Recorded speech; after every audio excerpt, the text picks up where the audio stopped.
Buenas tardes o buenas noches, ya mis queridos hermanos. Un gusto saludarlo. Y antes que se me olvide, le deseo que tenga un buen tiempo de fin de año con su familia. Y estos son tiempos especiales. La verdad es que Dios ha motivado mi corazón para que conversemos, veamos eh, lo que a través de la palabra se nos está advirtiendo de lo que van a ser los tiempos finales. Yo digo tiempo final y el final de los tiempos, porque no voy a visualizar en qué momento se van a producir el final de los tiempos. Por eso digo, las condiciones sí que se van a dar en los tiempos finales. Estos años o estos últimos años, el mundo se ha visto bien convulsionado y vemos una tendencia muy clara a irse contra Dios y su palabra. Y también vemos lo incierto que es como iglesia y como creyente planificar alguna cosa para el próximo año o ministerialmente enfocarnos. Vamos a tener que vivir, como dice Jesús, el día a día, el momento tras momento, llevando a cabo ya el mandamiento de Jesús que se nos ha dado personalmente y como iglesia. Y de acuerdo a las condiciones que se esté dando en ese momento. El Señor también planifica, Dios tiene un plan para nuestras vidas, pero en este instante vamos a tener que andar conforme a Dios va marcando los momentos y las condiciones, porque no sabemos si la pandemia y los tiempos de restricción se van a mantener al próximo año. Por lo tanto, tenemos que visualizar esto de una manera diferente. Y también la cosa está muy oscura y no podemos dejar de recordarnos las palabras de nuestro Señor Jesucristo que dice que la noche viene donde nadie puede trabajar. Entonces, y de hecho la noche se está acercando donde el trabajo se hace muy difícil.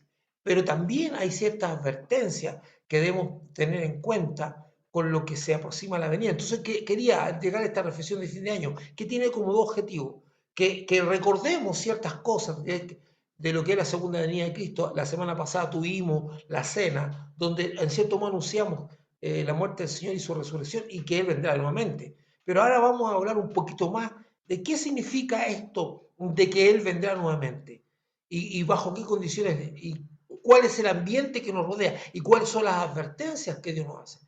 Entonces comparto con ustedes pantalla y quiero, a ver, a ver, a ver.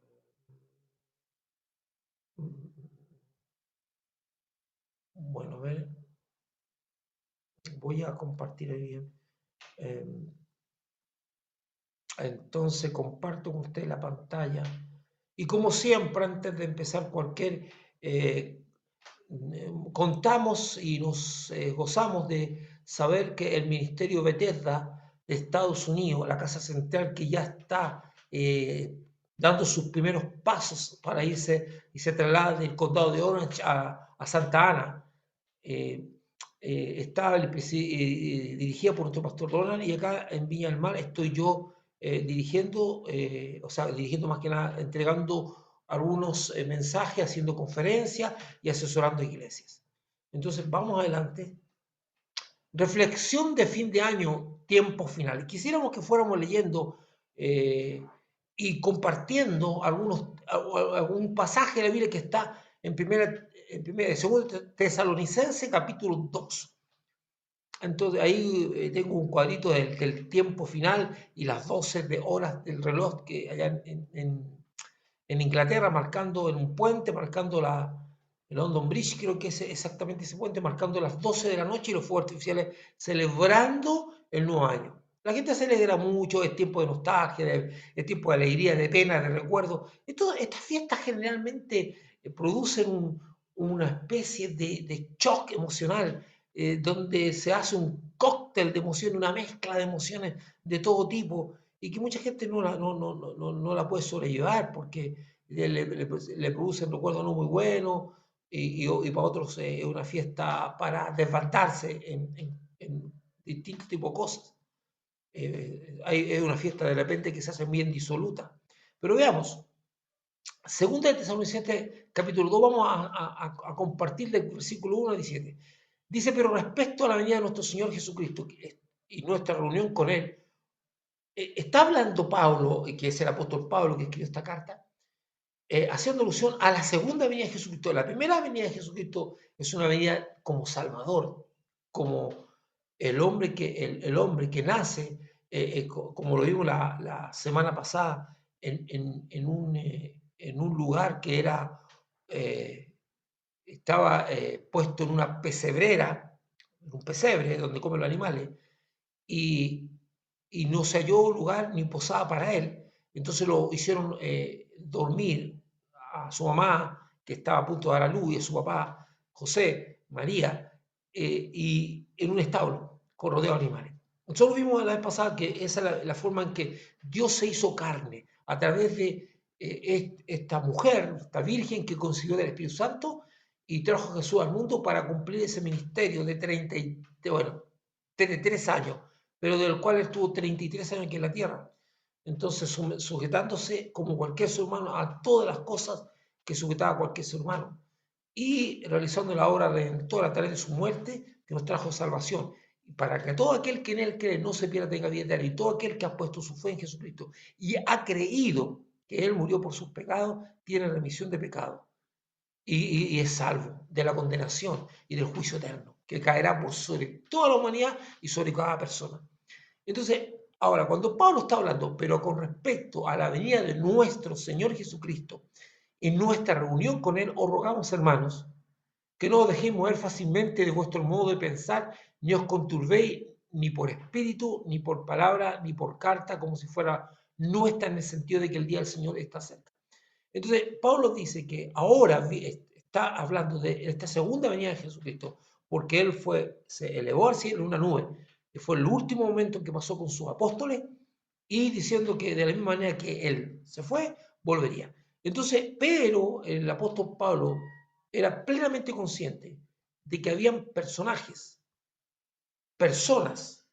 que estaban confundiendo a la iglesia, diciendo que esto ya estaba, como que ya se había producido, cosa que no era cierta, cosa que no era real.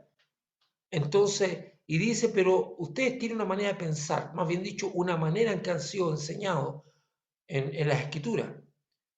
No se muevan de esa manera que han sido enseñados en la sana doctrina, ni se perturben, ni tengan contubernio o se unan a personas que están propagando esto. Ni dice, aunque esto venga por un espíritu. O sea, porque hay espíritus diabólicos que generan estas doctrinas y estos movimientos que separan a las personas de Dios. Porque a eso vino Satanás, a robar, matar y destruir. Y su ministerio de matar, robar y destruir es permanente. Siempre él va a querer matar algo en ti, no solamente físico, sino espiritual, del alma, o querrá robarte algo que tú tienes y que tú le dejas que te lo robe, porque o si no, no te podría robar, o te destruye algo.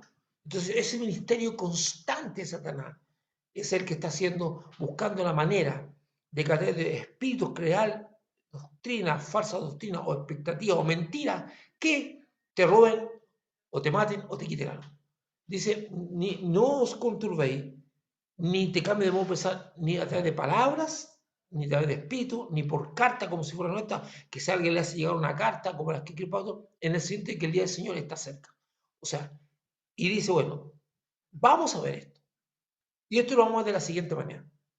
Que nadie os engañe de ninguna manera, porque no vendrá sin que antes venga la apostasía y si manifiesta el hombre de pecado, el hijo de perdición. Aquí quisiera tomarme algún momento.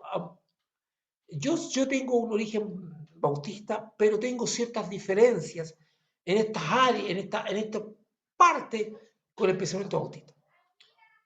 La gente que sigue ese pensamiento, la visión de la salvación, que yo creo que la salvación no se pierde por causa externa, que nadie me podrá separar del amor de Dios, ni tribulación, ni angustia, no podrán hacerlo situaciones que viva, ni personas que quieran apartarme. Eso está claro, nadie me podrá separar. Pero yo me puedo soltar de la mano de Dios.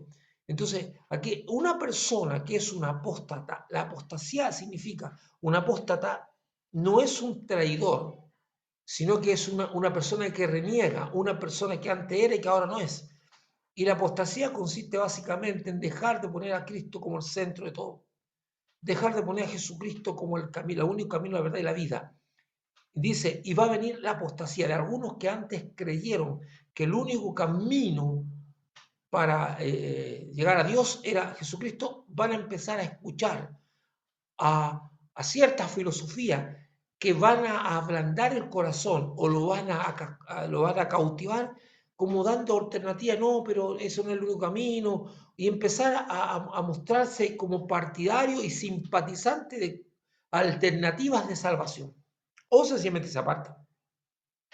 Entonces, estas personas, estos son apóstatas que alguna vez tuvieron, y usted no, mire, ahí hay ciertos textos en la Biblia, textos que no quiere la gente hincar el diente como, y le buscan por aquí, por acá, y de repente tratan de justificar buscando el origen, y que el origen griego, que el origen hebreo, para tratar y darle una... Yo estoy completamente de acuerdo en que nosotros debemos ser lo más exhausto posible, lo más preciso posible en la palabra de Dios y en la interpretación de los textos.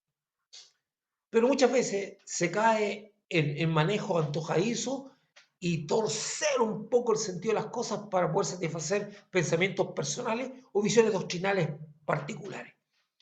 Y esto no está ansiado. El hombre común y corriente que no tiene estudio ni griego ni hebreo no está privado de la revelación de Dios. No está privado. De hecho, hay muchos que no tienen nada de eso. Si tú tienes estudio en todo eso, bueno, sé humilde y que se añada a lo que tú tienes. Pero no vayas a pensar que eres mejor que el que no tiene, porque eso no es verdad. Entonces, la Biblia, hay pasajes como en las mensajes que entrega Jesús a la iglesia, donde dice, y no quitaré tu nombre del libro de la vida. O sea, dice, existe la posibilidad de que el nombre de una persona sea quitado del libro de la vida. Y dice claramente, y no quitaré tu nombre del libro de la vida. ¿Por qué dice eso? Es porque existe la real posibilidad de quitar el nombre. Y ahí no voy a detenerme mayormente, pero dice que antes de la venida de Jesús, que realmente estemos cerca de la venida de Jesucristo, dice, no va a ser sin que antes venga la apostasía y se manifieste el hombre de pecado, el hijo de perdición, o sea, el anticristo. Se haga manifiesto, se haga visible. ¿Y cómo dice, cómo lo vamos a ver? Aquí hay cosas que son súper importantes, el cual se opone y se levanta contra todo lo que se llame Dios o es objeto de culto, o es objeto de adoración. Tanto que se siente, dice, el cual se opone, o sea, se levanta contra todo lo que significa Dios, lo que significa Cristo, lo que significa la salvación, lo que significa la palabra de Dios, lo que significa los mandamientos de Dios, lo que significa la iglesia de Dios, lo que significa los creyentes. Él odia todo eso. Te odia a ti, me odia a mí. Y ese espíritu que es del anticristo ya se ha esparcido por la humanidad y hay en los países occidentales hay una clara animadversión o una antipatía hacia los creyentes y hay gente que sencillamente no quiere saber nada de Dios, a pesar de que algunos de ellos fueron creados en los hogares cristianos y ya están escuchando estos espíritus. Dice que se sienta en el templo de Dios como Dios y haciéndose pasar por Dios. O sea, es un personaje que además no solamente está contra Dios, sino que quiere usurpar el lugar de Dios y tomar los símbolos divinos y tomar las cosas de Dios y usarlas contra Dios. Y eso ya lo estamos viendo claramente. De hecho, estamos viendo a instituciones que fueron creadas por Dios, como el matrimonio, que lo creó Dios, que Dios determinó el matrimonio como la unión de un hombre y una mujer, está siendo totalmente alterado y puesto contra Dios a través de los matrimonios de gente homosexual o de, como se dice ahora, de diversidad sexual. Eso es contra Dios.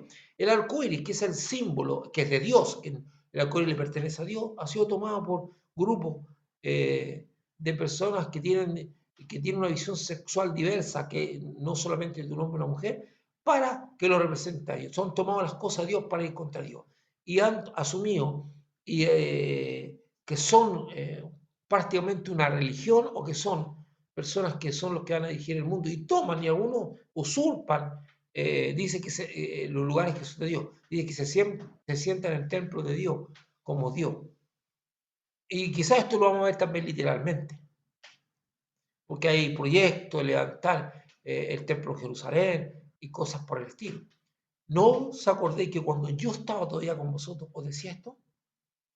Parece que Pablo viene hablando de hace mucho tiempo con los hermanos sobre esta situación y le viene advirtiendo para que ellos puedan advertir a otros. Damos gracias a Dios porque esta carta de Pablo que nos llegó a nosotros con esta advertencia. Y ahora vosotros sabéis lo que lo detiene, a fin de que a su debido tiempo se manifieste. O sea, de alguna manera, que más adelante Pablo vamos a ver qué es lo que lo detiene, que de alguna manera Pablo está diciendo que en ese instante no se puede manifestar, ni aún se ha manifestado totalmente, porque hay algo que lo detiene. Dice, ¿sabéis lo que lo detiene? ¿Y qué será eso que lo detiene? Ahí vamos a ver, dice, para que él pueda ejercer toda esa trama que tiene preparada, todo ese plan que ha estructurado para la humanidad. Este hombre de pecado, el anticristo. Porque ya está en acción el misterio de la iniquidad. La iniquidad, algo inicuo, es algo que es contrario a Dios, es algo contrario a lo establecido.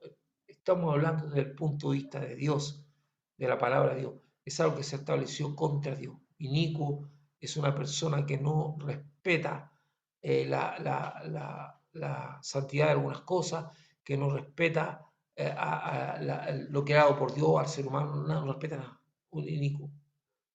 Y, y, y ahí, bueno, y ahí hablamos otras cosas. O sea, que solo que a quien al presente lo detiene, solo que ahí quien al presente lo tiene, hasta que a su vez se ha quitado de en medio, hasta que él a su vez se ha quitado de en medio. ¿Qué es esto? ¿Qué detiene? ¿Qué podría detener al anticristo? ¿Un hombre? ¿Un personaje histórico? ¿Un hombre relevante? ¿Quién es ese personaje que detiene? Escucha esto, es súper importante. El que detiene, el que tiene el control de que le impide a este inicuo, a este hijo de diablo manifestarse, es el Espíritu Santo. Pero hay algo que es muy importante aquí. No solamente eso, sino que sí, solo que hay quien al presente lo detiene hasta que él a su vez se ha quitado en medio. Wow, eso significa que algo muy importante quiere decir que cuando el Espíritu Santo se ha quitado del medio, entonces se manifestará el hombre de iniquidad, el anticristo. O sea, el Espíritu va a ser, se quitará para darle cabida. Y wow, y eso significa que la humanidad va a estar sin control y entregado totalmente a ese inicuo. Y entonces se manifestará aquel inicuo, a quien el Señor matará con el espíritu de su boca y destruirá con el resplandor de su unidad. O sea, este ser que va a tener un gobierno que va a estar establecido, que se sentará y que se manifestará, porque el Espíritu Santo hasta ese instante lo que lo estaba teniendo le va a dar el paso, se va a manifestar. Pero este ser dice, el momento en que llegue Jesucristo, vuelva a Jesucristo, lo matará con el espíritu de su boca, con una palabra. Me encanta lo que dice el pastor Adrián Royer, que él dice, ¿cuáles van a ser esas palabras? Dice, sé muerto, dos palabras, sé muerto, o sea, muere, con dos palabras, porque el poder de Dios es así. Y dice, y destruirá con el resplandor de su unidad, o sea, el poder, la luz que emana Jesús en la santidad de Cristo es incompatible con este espíritu inicuo y será destruido. Dice, inicuo cuyo advenimiento es por el Satanás. Claro, con gran poder y señal y prodigio mentiroso dice que este advenimiento, o sea, cuando se establezca este personaje todo ese poder, esas palabras, esa doctrina que va por sí, ese relato que va a tener, esa filosofía que va a difundir contra Dios, va a ir acompañada con gran poder y señales y prodigios mentirosos. O sea, antes de la venida de Jesús tiene que darse esto que estamos viendo. Y con todo engaño de iniquidad para que los que se pierden para los que se pierden, por cuanto no reciben el amor de la verdad para ser salvos. Y es lo que se cumple aquí de la escritura que Juan lo manifiesta, pero también en los primeros capítulos o en el primer capítulo del Evangelio de Juan, cuando dice, vino la luz al mundo y los hombres amaron más a las tinieblas que a la luz, porque sus obras eran malas.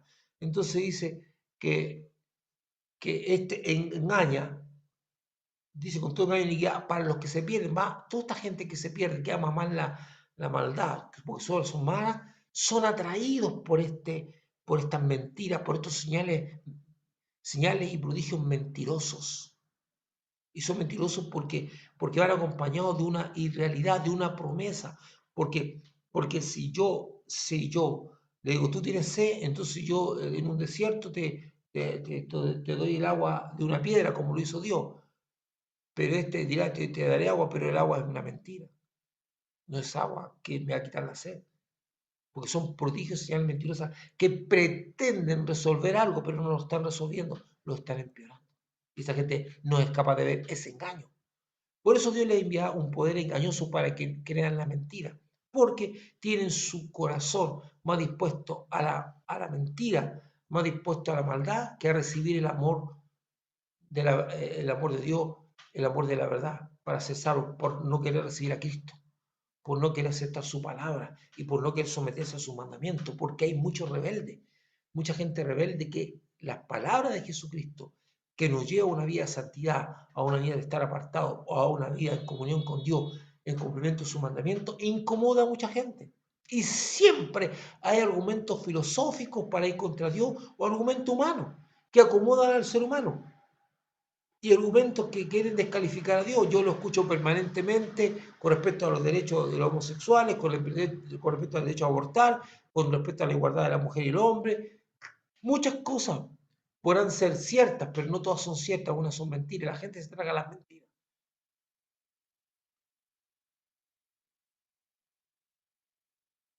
A fin de que sean condenados todos los que no querían la verdad, sino que se complacieron en la injusticia. O sea, hay condena. Y escucha esto. Lo primero que vimos es que se va a manifestar la apostasía. La apostasía es personas que en algunos momentos siguieron a Cristo, que dieron su verdad y ahora han sido encantados o cautivos a estas mentiras, a estos engaños y lo han seguido. Por eso la Biblia dice, igual voy a insistir, y no borraré tu nombre del libro de la vida. Pero usted nunca tenga miedo, hermano, porque usted no va a ser impulsado por un poder terrible o una cosa que usted no pueda resistir. Es una cosa que usted va a razonar y la va a tomar en plenamente conciencia. Usted se aparta. No son personas que fueron engañadas bajo mentiras, sino que sus deseos personales se inclinaron más a servir a la injusticia que servir a la justicia. Tomaron la decisión que era el camino más fácil, o tomaron la decisión de creer mentiras, que hay otros caminos más fáciles que la puerta angosta. Quisieron transitar por la puerta ancha y dejaron de creer en Jesús, dejaron de seguir a Jesús, dejaron de poner su fe en Jesucristo. Por eso la Biblia dice, no borraré tu nombre del libro de la vida. Para algunos el nombre va a ser borrado. Pero dice que decidieron creer y van a estar condenados. Dice, a fin de que sean condenados todos los que no creyeron a la verdad, sino que se complacieron en la injusticia. Y eso es fuerte porque dice que se complacieron. Pero nosotros debemos dar siempre gracias a Dios respecto a vosotros, hermanos amados por el Señor, de que Dios os haya escogido desde el principio para salvación, mediante la santificación por el Espíritu y la fe en la verdad. Hermano, ese texto, el 13, es muy significativo porque usted, hermano, que siga al Señor, que procura a Dios, que ama al Señor.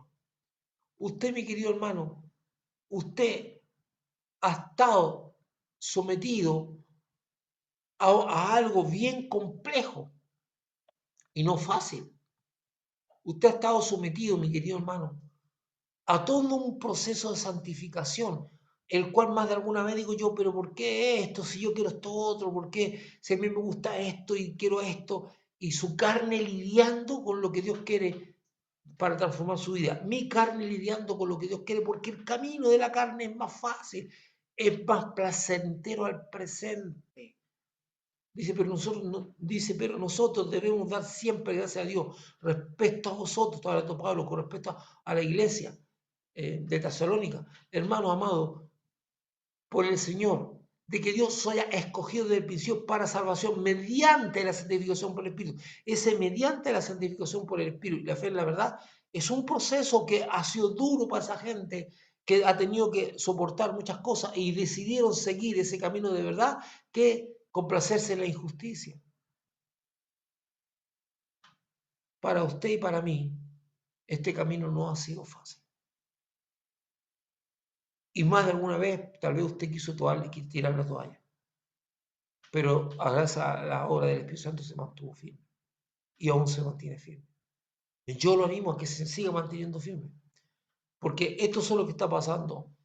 Dice que se va a manifestar este inicuo, que habrá, que previo a esta venida del Señor, va a haber una cantidad de personas que van a alejarse de Dios y van a seguir un camino diferente, que van a renegar de Cristo. Y veamos, perdón, lo que dice ahí. Dice, recuérdense que dice que a esto lo llama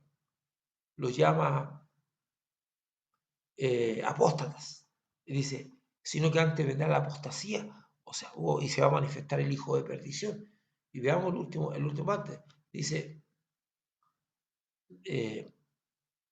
así que hermanos, estad firmes y retened la doctrina que habéis aprendido, sea por palabra o por carta nuestra. Y el mismo Señor Jesucristo, o Señor, dice Jesucristo nuestro Señor, o Señor nuestro, y Dios nuestro Padre, el cual nos ama y nos dio consolación eterna y buena esperanza, por gracia, conforte vuestros corazones y os confirme en toda buena palabra y obra. Entonces termina esto con el mismo deseo que tengo yo. Hermano, que en estos tiempos que se vienen tan inciertos, tan difícil, salga el miedo de su corazón, que Dios conforte su corazón, que no tema a lo que viene, porque Dios está con usted. Dice, y el mismo Jesucristo, Señor nuestro, o sea, el suyo y mío, y Dios nuestro Padre, más la obra del Espíritu Santo que ya fue nombrada en los versículos anteriores, el cual nos amó y nos dio consolación. Dios le amó en un acto efectivo en la cruz del Calvario, y ahora en un acto efectivo en el día a día. Dice, y Dios nuestro Padre, el cual nos amó y nos dio consolación eterna. O sea, estamos consolados de todo esto que es tan difícil. Son días negros, pero dice, nos dio consolación eterna y buena esperanza por gracia. Ese mismo Dios que nos dio una esperanza, un consuelo de que nuestra vida no estaba terminada con la muerte y que no estábamos perdidos y condenados, sino que nos dio consuelo cuando nuestra alma afligida tomó conciencia de que estábamos apartados de Dios. Ese mismo Dios conforte vuestros corazones y os confirme con toda buena palabra y obra. Que esté ahí confortando su corazón en estos tiempos que se vienen. Así que, y usted sepa leer las señales, porque todo este caos que usted está viendo ahora, este advenimiento de filosofías completamente contra Dios, que son contra los mandamientos de Dios, la legalización de un montón de cosas y que la sociedad aplaude y todo el mundo se siente cómodo y hay gente que ni siquiera entiende lo que está haciendo y diciendo, pero aplaude porque suena bonito, porque así es, la gente ama más las tinieblas que la luz, porque la luz refleja lo que somos, porque la luz nos confronta, porque la luz nos lleva a cosas, a tener que ver la realidad de lo que somos. Esa luz que se manifiesta sobre nosotros nos pone al descubierto. Y la gente ama más las tinieblas que la luz, dice, porque sus obras eran malas, porque las tinieblas podemos esconder las obras malas. Mi querido hermano, que el mismo Dios conforte su vida, su alma, su mente. Y no tengan miedo a los tiempos que vienen, porque eso está escrito. Como digo yo, estas filosofías van a aumentar y nosotros vamos a ser considerados como bichos raros, gente fuera de tiempo, podemos decir, personas que vivimos en la antigüedad y locos de remate por creer en un Dios que según ellos no existe. Y después, y cada vez se nos van a querer restringir más porque hay que hacer desaparecer a estos locos de la sociedad, que durante mucho tiempo influyeron en la sociedad y ahora hay que sacarlos. Que esa es la obra del anticristo, que se opone a todo lo que sea Dios. Y él va a elegirse como Dios y va a querer gobernar el mundo como Dios. Y va a querer controlar la mente y los corazones, pero no lo puede hacer. Y nunca olvide, ¿quién me separará del amor de Cristo? y en un momento fuera a hablar de tribulación, angustia, peligro, hambre, desnudez, también dice ni principado, ni potestades, ni lo alto ni lo profundo. O sea, ningún poder de las tinieblas, ningún poder diabólico lo va a usted a poder separar del amor de Cristo. El amor de Cristo va a estar en usted. Nada lo podrá separar del amor de Cristo. Así que tenga fe, hermano. Yo lo bendigo. Yo declaro bendición sobre su vida para este próximo año. Y tenga presente que usted necesita recordar las cosas que se vienen. No tenga miedo porque esos taquitos, eso va a ocurrir sí o sí. El advenimiento del inicuo va a ocurrir sí o sí, y el control de esto y este hombre que se va a poner contra todo lo que sea Dios. Y con respecto a la tribulación, hermano, la Biblia dice bien claramente que Dios nos libra de toda tribulación. Por lo tanto, esa gran tribulación que viene sobre la humanidad, usted no va a estar presente en eso. Esa tribulación no está para usted. Ni la gran tribulación, ni nada. Dios va a tomar su pueblo antes y usted va a salir antes de esa gran tribulación que va a venir sobre la humanidad. Y después va a volver a gobernar con Cristo. Así que lo animo, que mire esto, que no, las pasiones de este mundo no gobiernen su corazón, porque yo también algunas veces me veo involucrado en estas pasiones de la sociedad, estas luchas que hay, estas luchas de poderes, que son poderes humanos, pero nunca están por sobre Cristo, ni nunca están por sobre Dios. Dios nunca perdió el control del mundo. Así que ánimo, lo bendigo y que tenga un tiempo de finalizar el año con su familia bien. No hace mal en tener un tiempo de meditar y sobre todo propóngase, no planes materiales, propóngase cómo ser mejor discípulo, cómo ser mejor persona, cómo crecer a la estatura de Cristo, cómo desarrollar el carácter de Cristo en usted. Y pregúntale a Dios, ore a Dios y que esa sea su petición. Quiero ser mejor persona, quiero mejorar en carácter, quiero mejorar en constancia, quiero que el retrato de Cristo se vaya formando en mí a través del fruto del Espíritu. Paz, paciencia, unidad, templanza, dominio propio, mansedumbre. Todas esas características que tiene el Espíritu Santo se vayan desarrollando en usted y que Dios las vaya formando a través de la obra del Espíritu Santo. Que Dios me los bendiga, que los guarde, los guíe en todo y que sean benditos en el nombre del Señor. Yo pongo punto final aquí